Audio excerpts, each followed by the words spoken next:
हरे कृष्णा। आज की श्रीमद् भागवतम क्लास में आप सबका हार्दिक स्वागत है। कल हमने सुना पृथु महाराज की कथा। पृथु महाराज की ही वंश के अंदर आगे चल के एक राजा हुए जिनका नाम था प्राचीन बरही। तो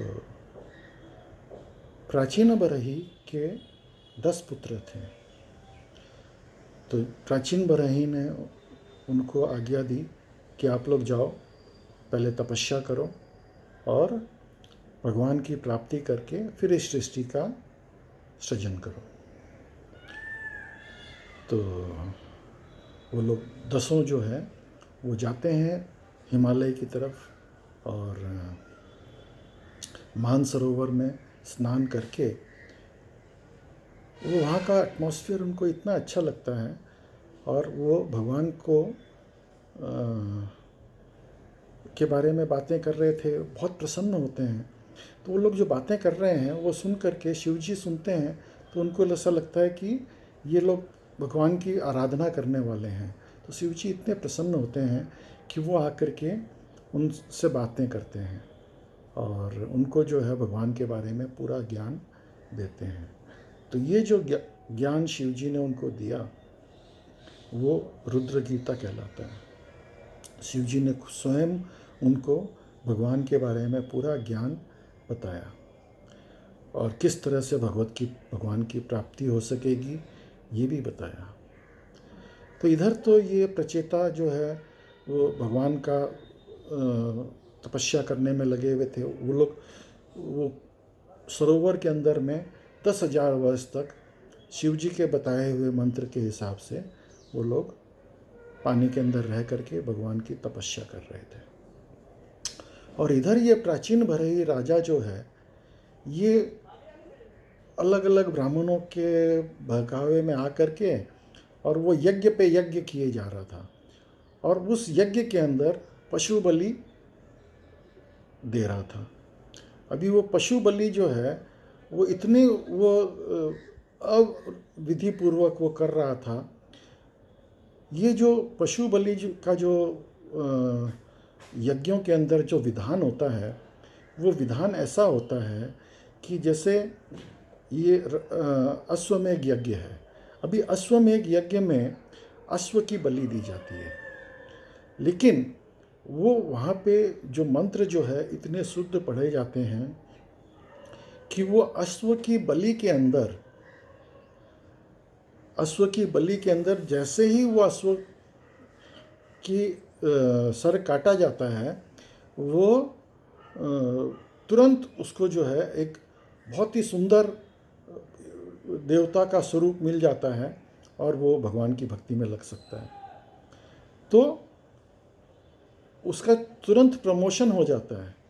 और ये जो पशु बलि जो है ये इसलिए नहीं दी जाती कि वो पशु का जो मांस है वो ये लोग खाएं, जो राजा के परिवार वाले और यज्ञ करने वाले।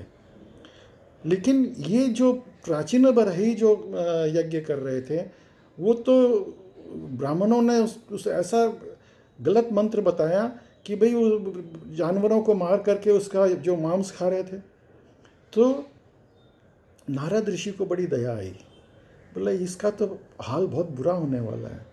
तो नारद जी पहुँचे, बोले कि ये तो देखो ये पृथु महाराज के वंशज हैं, इनका उद्धार करना बहुत ज़रूरी है। बड़े दयालु हैं नारद जी। तो नारद जी पहुँचे उनके पास में और अब डायरेक्ट तो अगर वो उसको बोलेंगे तो वो समझेंगे नहीं।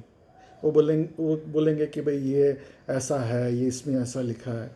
अभी ये हाफ चिकन नॉलेज का मतलब क्या है? एक किसान था, उसके पास में एक मुर्गी थी। अब मुर्गी रोज़ अंडे देती थी, सोने का अंडा। तो वो किसान ने क्या सोचा, बोले यार ये मुर्गी है, ये रोज़ सोने का अंडा देती है, लेकिन ये रोज़ बहुत अनाज भी बहुत खाती है। फिर उसने सोचा कि ये अंडा तो पीछे वाले भाग से देती है, आगे वाले भाग से जो है वो खाली अनाज खाती है, तो मैं आगे वाले भाग को काट करके फेंक देता हूँ। खाली पीछे वाले भाग से मैं रोज़ सोने का अंडा ले लिया करूँगा। तो ये जो सो कॉल्ड ब्राह्मण लोग हैं, ये शास्त्रों के अर्थ को तोड़ मरोड़ करके इस तरह से सिखाते हैं, हाफ चिकन नॉलेज। तो वो उसने क्या किया, उसने उसको चिकन उसने मार दिया। मार देने से क्या हुआ, अंडे भी आने बंद हो गए। तो ये जो गलत तरीके से यज्ञ करने से उसमें नुकसान ही होता है। तो नारद जी ने उनको बताया कि भाई आप ये जो यज्ञ कर रहे हो, ये आप किस लिए कर रहे हो? बोले ये शास्त्रों में लिखा है। तो नारद जी ने अपनी शक्तियों से उनको दिखाया कि ये जितने भी जानवर हैं, ये देखो ऊपर आपका वेट कर रहे हैं कि कब आप शरीर छोड़ो और ये लोग सब आपको मारेंगे। बोला ये जो बलि दी जाती है काली माई के सामने, अब काली मैया जो है वो एक बहुत बड़ी वैष्णवी है, भगवान शिव की पत्नी है। शिवजी जो वैष्णवा नाम यथा शंभु, अभी उस वैष्णवों में सबसे अग्रगण्य हैं, और काली माता जो है वो उनकी पत्नी है, वो भी वैष्णवी हैं। वो ये मांस वगैरह नहीं खाती। हम जो मांस वहाँ पे चढ़ाते हैं तो उस जानवर के कान में एक मंत्र बोला जाता है, मांस, मतलब मैं जो है आपकी बलि दे रहा हूँ और अगले जन्म में आप मेरी बलि दे लेना, मेरे को मंजूर है। और फिर आप उसको मार सकते। और वो जो आप मारते हो, वो जो उनके साथ में जो पिशाचनी वगैरह रहती है काली माई की चारों तरफ में, वो लोग खाते हैं, और काली माई नहीं खाती है। तो ये जो है, ये हमारा गलत धारणा है कि काली माई जो है मांस खाती है। वो वैष्णवी है, वो तो प्याज लहसुन भी नहीं खाती। अभी शिवजी जो है, लोग बाग बोल सकते हैं कि भाई वो भांग धतूरा लेते हैं, लेकिन हाँ शिवजी तो विष भी पान करते हैं। आप विष पान करके देखो। आप अगर विष पान कर सकते हो तो आप भांग धतूरा भी आप ले सकते हो। आप एक चीज़ तो करोगे और दूसरा चीज़ नहीं करोगे, ऐसा नहीं चलेगा, ये गलत बात है। खैर, अब नारद जी ने पुरंजन, ये प्राचीन बरही को एक कहानी के रूप में ये समझाया। अभी जैसे एक सास जो है अपनी बहू को समझाने के लिए पहले अपनी बेटी को समझाती है उसके सामने। तो सास जो बहू जो है वो सुनती है कि बेटी को क्या समझा रही है, तो उसको उससे समझ में आ जाता है। तो इसलिए उन्होंने एक कथा बताई पुरंजन नाम के व्यक्ति की। अब पुरंजन कौन है? पुर, अंजन, जो पुर के अंदर विश्राम करने वाला, पुर के अंदर आनंद लेने वाला। तो अब ये कौन है? ये जीव है। हम लोग सब जीव जो हैं वो पुरंजन हैं। और उस पुरंजन का एक बहुत सच्चा मित्र था, उसका नाम था अविज्ञात। अब अविज्ञात कौन है? परमात्मा, जो हमारे साथ में, हम किसी भी योनि में किसी भी शरीर में चले जाते हैं, परमात्मा हमारे साथ में, हमारे साथ ही रहता है। हम शरीर का भोग करते हैं, लेकिन परमात्मा जो है वो उसको भोग नहीं करता है। परमात्मा सिर्फ देखता है हमारे को, और हमारे साथ हमको बीच बीच में चेताता रहता है, चैत्य गुरु की तरह, कि भाई तुम गलत कर रहे हो। अब वो ढूंढ रहे थे कि भाई कोई शरीर, जो जीव है वो ढूंढ रहा था कि कोई शरीर जिसके अंदर वो रह करके और अपना एंजॉयमेंट कैसे करें। तो उसको एक शहर मिलता है जिसके 9 दरवाजे हैं। अब ये 9 दरवाजे का शहर क्या है? ये हमारा शरीर है। वो 9 दरवाजे क्या हैं? 2 आँखें, 2 कान, 2 नाक, 1 मुंह। हाँ, तो ये कितने हुए? 2, 2 4, 2 6, 7 दरवाजे ये हो गए। और जहाँ एक पेशाब करने की जगह और एक मल त्यागने की जगह, ये 2 दरवाजे नीचे हैं। तो ये 9 दरवाजे का शहर उसको मिलता है। तो वो 9 दरवाजे के शहर में उसको बड़ा अच्छा लगता है। तो वहाँ पे जो है वो 5 गार्डन भी हैं उस शहर के अंदर। और 5 गार्डन क्या हैं? वो हमारे जो सेंस ऑब्जेक्ट्स हैं, जो देखने की शक्ति, सूंघने की शक्ति, टेस्ट करने की शक्ति, ये 5 गार्डन हैं। तो तन्मात्राएं जो है ये वहाँ के गार्डन हैं। और वहाँ पे एक बहुत ही सुंदर स्त्री बैठी थी। वो सुंदर स्त्री जो है वो उससे, पुरंजन जो है वो उससे शादी कर लेता है। अब वो सुंदर स्त्री कौन है? वो है बुद्धि। हमारे अंदर जो बुद्धि है वो हमारे आत्मा की पत्नी है। और उस बुद्धि के जो हैं, उस रानी के जो हैं 11 बॉडीगार्ड थे। अब बॉडीगार्ड कौन है? हमारे 5 ज्ञान इंद्रिय, 5 कर्म इंद्रिय, ये 10 इंद्रियां और मन। तो मन जो है और ये 10 इंद्रियां जो है ये मिल करके उसके बॉडीगार्ड्स थे। तो ये लोग सब मिल करके आपस में खूब एंजॉय कर रहे थे। तो जब ये इस तरह से एंजॉय कर रहे थे, रह रहे थे, तो एक गंधर्व ने जो है उस वहाँ पे उस शहर के अंदर अटैक कर दिया। उसके पास में 360 सैनिक थे। अब 360 सैनिक कौन है? ये जो एक साल के अंदर 360 दिन होते हैं। अभी हिंदू कैलेंडर के अंदर में 12 महीना और हर महीने के 30 दिन के हिसाब से 360 होते हैं। तो इंग्लिश कैलेंडर में 365 होते हैं, वो अलग अलग गिनती के हिसाब से होते हैं। हमारे हिंदू कैलेंडर के अंदर क्या है, 3 साल के अंदर एक बार एक वनवास आता है, तो उसमें वो एडजस्टमेंट होता है। तो 360 उसके सैनिक थे, तो 360 दिन। और उनकी पत्नियां जो 360 रात्रियां। तो ये लोग ने मिल करके वो गंधर्व ने अटैक कर दिया। जब गंधर्व ने अटैक किया तो इस शहर का जो अपने शरीर के जो रक्षक हैं वो कौन है? जो हमारे 5 प्राण। तो 5 प्राण रिप्रेजेंट क्या कर रहे हैं? एक नाग जिसके 5 मुंह हैं, 5 फनों वाले सांप। तो हमारे 5 वायु, अपानाय, प्राणाय, व्यानाय, ये जो 5 वायु हैं, 5 तरह के प्राण हमारे शरीर में बहते हैं, वो 5 जो है वो हमारी रक्षा करते हैं। लेकिन कंटिन्यू अटैक के अंदर ये धीरे धीरे धीरे धीरे हमको कमज़ोर करते चले जाते हैं।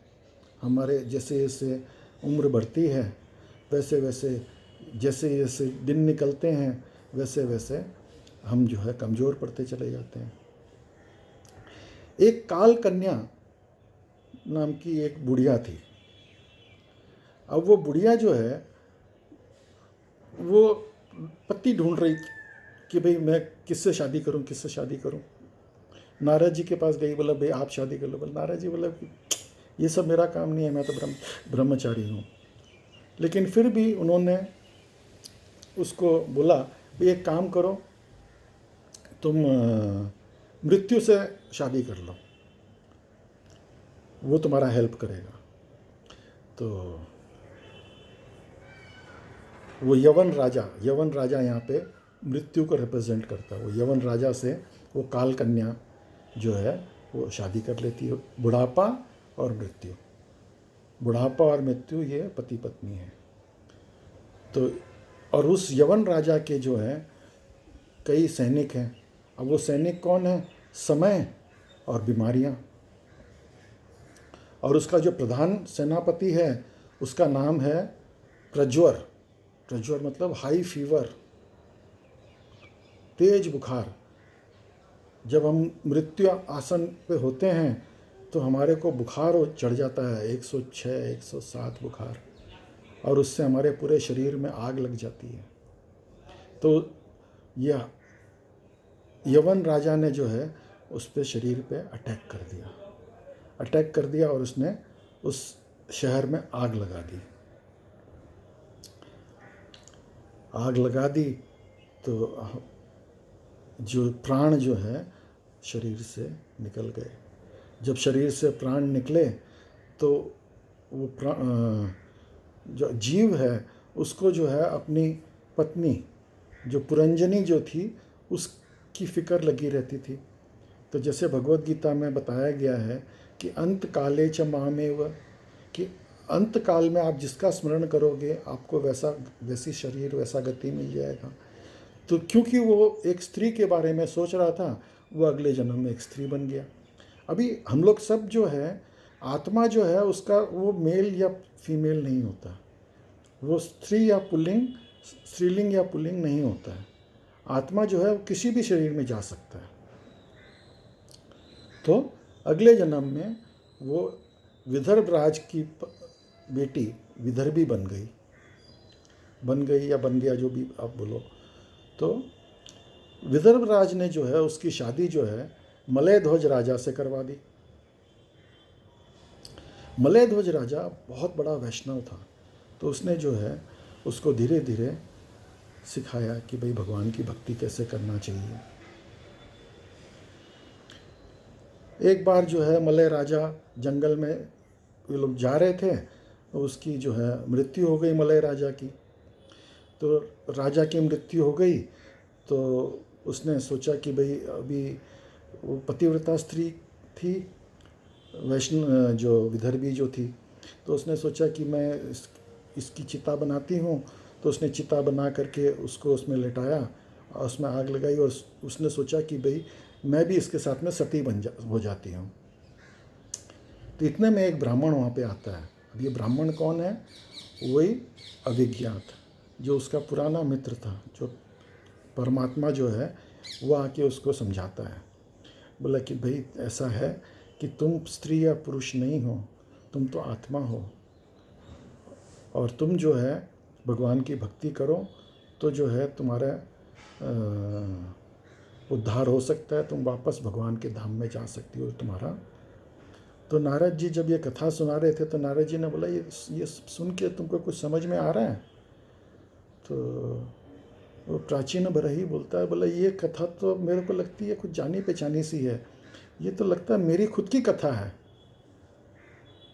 तो हाँ, ये सब हम सब की कथा है। हम सब लोग जो हैं इसी तरह से भटके हुए हैं।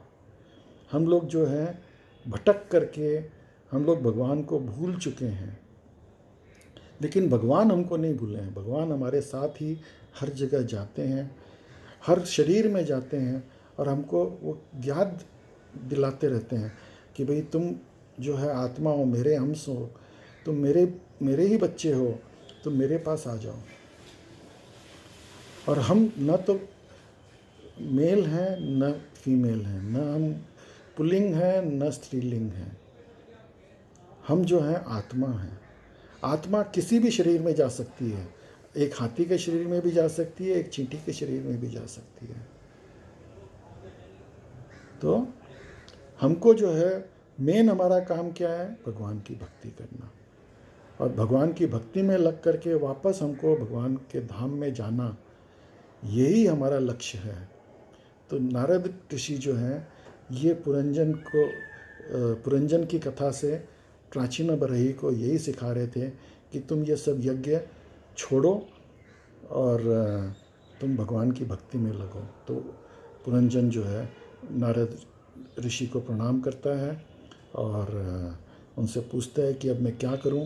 तो नारद जी उनको बोलते हैं कि भाई तुम भक्ति में लगो, और उनको भगवान का मंत्र देते हैं, ओम नमो भगवते वासुदेवाय, और वो भगवान का मंत्र का जाप करते हैं। भक्ति का तरीका उनको बताते हैं कि भगवान को भोग लगा करके भोजन करो और रोज़ भगवान के नाम का जाप करो। खैर वो उस युग के अंदर ओम नमो भगवते वासुदेवाय ये मंत्र भी बहुत अच्छा है, लेकिन इस कलयुग के अंदर बेस्ट मंत्र क्या है? हरे कृष्णा महामंत्र, क्योंकि ये स्टीरॉयड का जैसा काम करता है। चैतन्य महाप्रभु ने खुद, जो कि स्वयं कृष्ण हैं, उन्होंने 550 साल पहले आकर के ये मंत्र हम सबको दिया। तो हमको इसी मंत्र का जाप करना चाहिए, हरे कृष्णा कृष्ण कृष्ण हरे हरे, हरे राम राम राम हरे हरे। तो आज की श्रीमद् भागवतम क्लास में आप सब सम्मिलित हुए, उसके लिए बहुत बहुत धन्यवाद। हरे कृष्णा।